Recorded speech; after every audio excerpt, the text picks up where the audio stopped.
Randall writes, Kevin, I'm a sports psychologist, and while fan behavior isn't my specialty, I know psychologically damaged fan bases when I see them. Nothing exemplifies the damage done by Dan Snyder to the Commanders Redskins fan base more than the sudden turn by many against the GM, coach, and QB.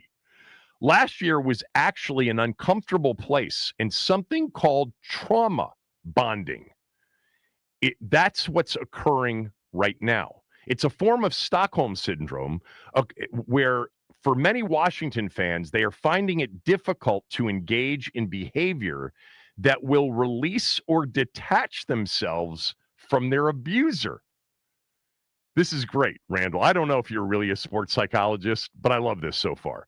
This is why you've heard from so many fans who have taken the first sign that last year was a fluke, was abnormal, and used it as a reason to embrace an abusive past, which became their norm.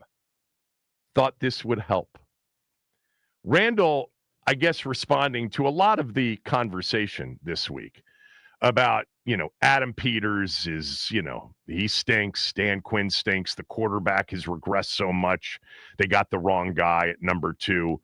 And he calls this trauma bonding. I've never heard of this, but it's a form of Stockholm syndrome, which I have heard of. That's where you sympathize, right, with your captor.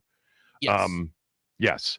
And he says Washington fans are finding it difficult to engage in behavior that will release or detach themselves from their abuser. This is why you've heard from so many fans who've taken the first sign that last year was a fluke, was abnormal. They're embracing their abusive past because it became their norm.